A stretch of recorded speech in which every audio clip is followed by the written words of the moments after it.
Yeah, what's cracking, everybody? Welcome back to another episode of Prison Break Raw. I'm your host, the one and only Big JD. What do you base your success on? If you've been released from prison, whether you're a man or a woman, doesn't matter what color your skin is. What is the gauge that you use to measure your success? What do you define as being your success? Is it the fact that you simply got out and that's enough? Is it that job, whether you make a minimum wage, 100K a year?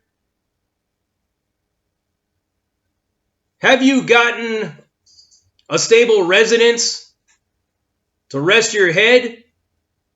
Whether it be your own apartment, your own house, your van, a tent in the bushes, somewhere in the back alley, homeless shelter, sober living, weekly rental motel.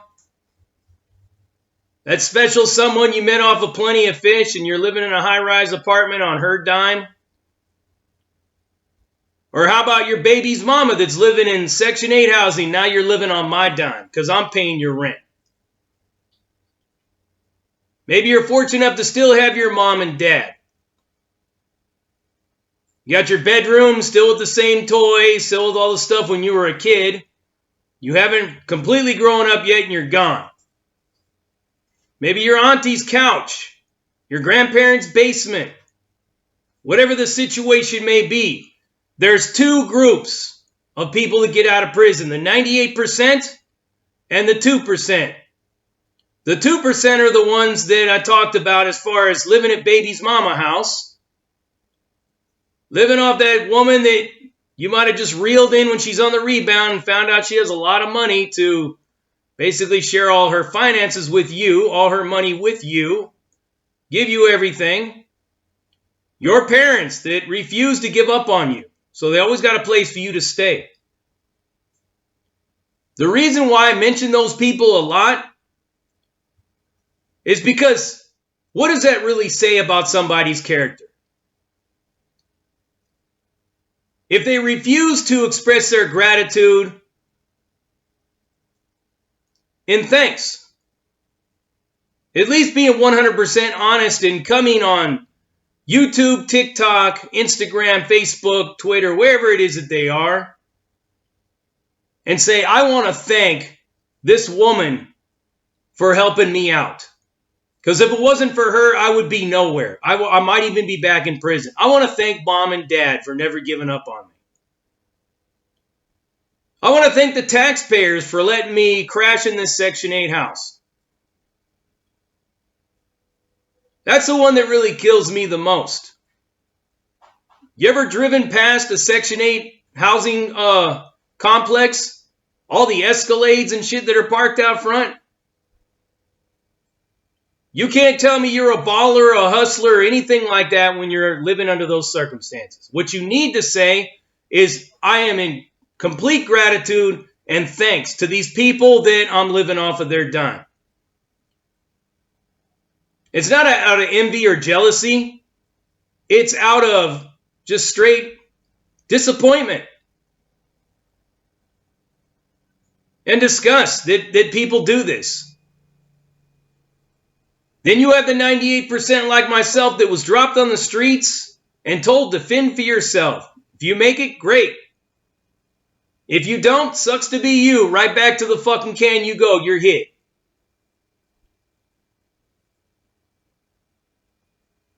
There's been many a times where I could have crossed into the 2% myself, but I've chosen not to do that. Why? Because that doesn't define what a man is. And for some of these women that are getting out of prison, straight reeled in a sugar daddy to live off of his shit. What you got to understand about the criminal mind is it never fully grasps the concept of paying your debt to society and demonstrating remorse through your actions to the victims of whatever it is that you've done, of the community that you devastated with the dope you sell, the person you might have pistol whipped, whoever you carjacked, whatever bank you robbed. You never demonstrate that remorse when you're floating around in the 2%. Unless, of course, you're out there stating that as the keys to why you are able to maintain prosperity, as opposed to the guy that's bumming for change on the side of the road, on parole or on probation, can't get a job, can't live nowhere because of background checks. But the main thing is to always, and never lose sight of the fact that you ultimately made your bed, pulled back the covers and tucked yourself in. You have created this situation for yourself, as I've done for myself. Being a part of the 98% that was left to fend for themselves mean that I have a leg to stand on when it comes to talking about these kind of things. I could be arrogant and sarcastic. Why? Because I beat the odds. People at Quantico still scratching their heads, and people down at the region of BOP, the probation office, wondering how the fuck did this guy do it? They were all up in my ass with a microscope for 3 years. And to the bitter end, couldn't figure out how I maintained a level of success. But how successful am I? Now let me be 100% transparent with you. Like I've always been. Despite what anybody may say about me, I haven't lied to you about a single thing ever. My level of integrity and honesty comes through my character. What I've learned. The mission in life I've set out on. I've broken ranks with many in the criminal justice reform world. Why? Because their answer to dealing with the prison situation and the revolving door and the recidivism trap is to just let everybody out. Totally unprepared for society. And I'm saying no way. So we break ranks. I get up from the table as if I ever had a seat in the first place. My whole mission and everything that I'm about, Prison Break Raw, Big JD, Stand for Something Life, everything is about integrity and self-mastery. It's not about spinning out a bunch of fancy anecdotes and quotes out of somebody else's book, trying to tell you about overcoming adversity and the struggles of life when I've never faced them. Everything that I'm about is all about the experience that I have personally gone through. Left with nothing. No red carpet rolled at your feet just because your skin's white. None of that stuff has happened. Nothing but hard work and the will to never want to give up. These people should be banging down my door right now, begging me for an opportunity to explain to them just exactly how I did this. But instead they want to listen to the 2%. They talk a good one. Flash money around, do all that stuff, and they're living off of your dime or somebody else's. So let me tell you a little bit about the struggles I go through from day to day. I left the service industry and went into logistics as a career move, not only to benefit me financially, but to provide me with a stronger sense of financial freedom. I started a nonprofit organization. I published 3 books. I purchased a brand new car. I have a credit score that's phenomenal. I moved into a house big enough to accommodate me and my niece, who basically came here from Texas with nothing but the shirt on her back, the same way I came here. And I taught her how to be successful. I schooled her and I mentored her and I guided her down the right path. Where is she at now?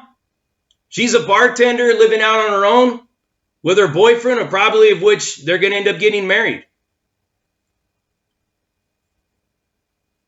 She has money. She has her own things, going to have her own car and all that stuff. She's doing great. Because I did it through real life experience that I went through. It was no different from her, even though she's never been to prison. And the sky's the limit for somebody like her at her age and everything. Doesn't matter. She was imprisoned in her own mind in a life of doubt and negativity, wondering what she was ever going to do with herself. But I did a lot to create the woman that she is now.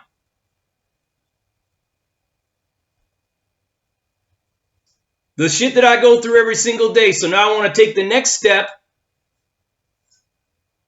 down the road of success and buy a home. I have the credit for it. I make enough money for it. I have enough for the down payment, right? I get approved for the mortgage, the loan. I make an offer on the first house. Bam. Home inspection comes through. Come to find out that the roof is made of pure mold. And underneath the house, it's not even a foundation anymore. It's a bunch of termites holding hands to make sure that the rest of the house don't sink into the center of the earth. Now I find a condominium. And many of you in the live heard about it, talked about the HOA and all that stuff. I heard you. The HOA fees that were disclosed by the seller and the seller's agent were not what they were. 10 times, not 20 times higher than what they stated in the contract. Now I'm in the situation of a breach of contract. Being fresh off of probation, having a lot of money at my disposal.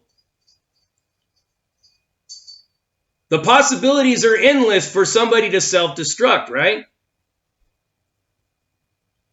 I could go out there and I could buy a fucking pound of dope, pound of meth, and try to sell it.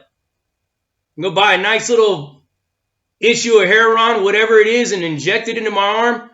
I could go buy myself an assault rifle and a pistol and some body armor and go on a sick one right now.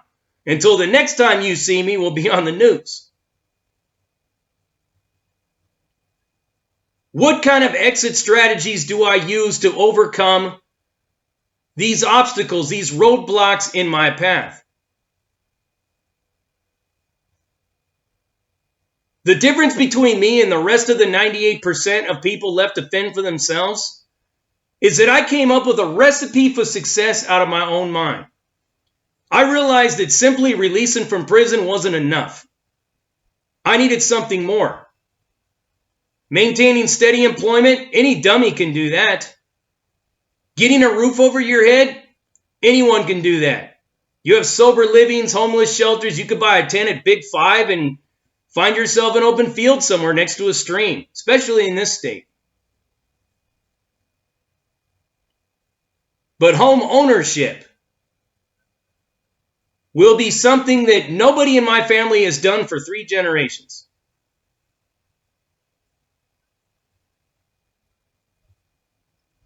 Simply getting off probation, no big deal.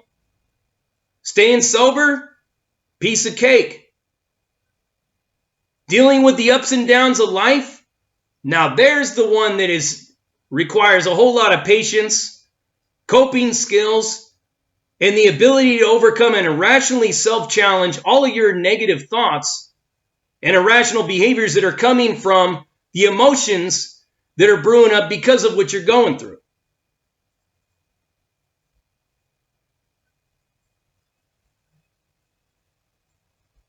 I try to do my part of putting out a video like this as much as I can when I have something to go on.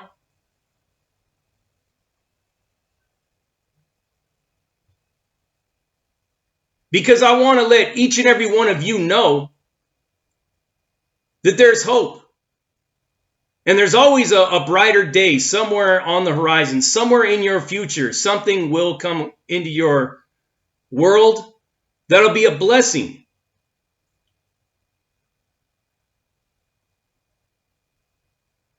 As it stands right now, I'm probably going to be stuck in this house for a little longer.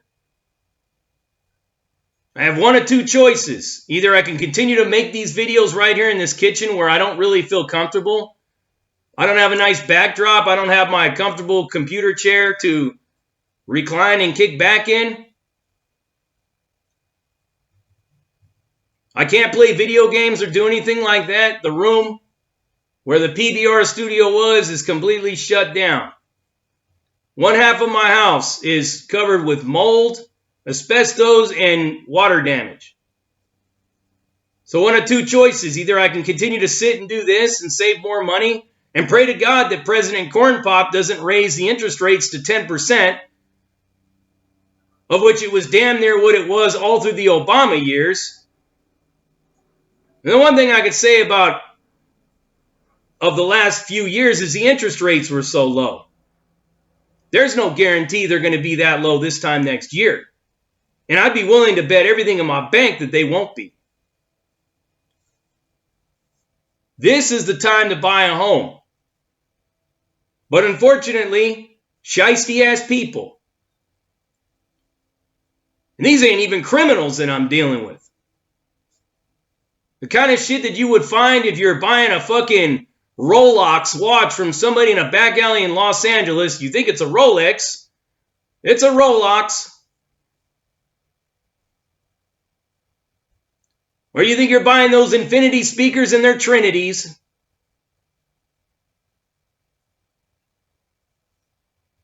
All that stuff.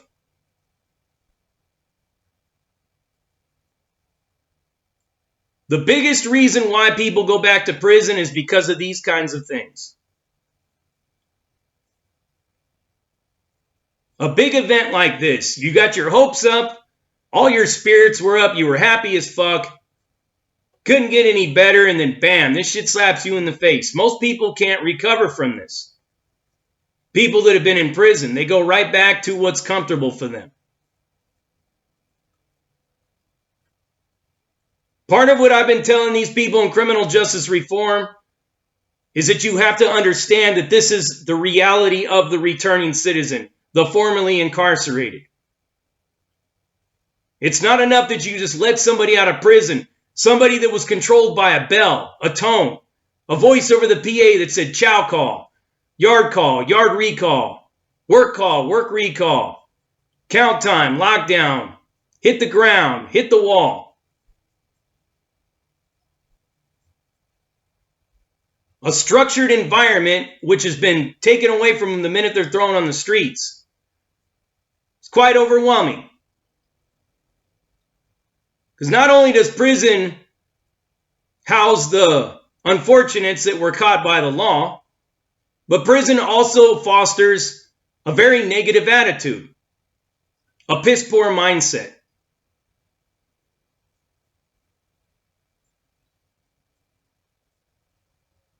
Left with the uncertainty of not knowing what's going to happen when you get out, if you don't have that 2% to fall back on, you wonder what's going to happen with your life. When you're able to accomplish the things that I've accomplished, now you start to go through the same struggles that other people go through regularly.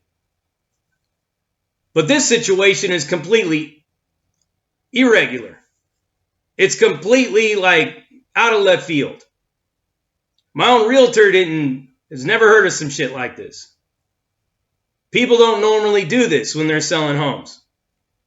Lie about a fee.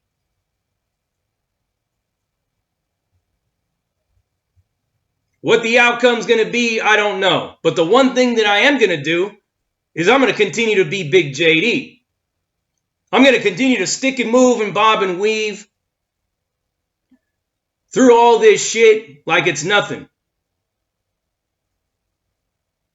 Like I'm driving down the highway through a bad storm. At some point in time, the storm's going to just clear up and streets will dry. It's the mindset that I have cultivated, and it's the fact that I have been tested. I am battle tested. I'm not just some fancy looking machine that looks good, that looks like it would be effective in combat. The minute you set it out there, it blows itself up. This is real life experience that I'm talking to you about. The shit, the ups and downs of daily life. How I was able to get through it.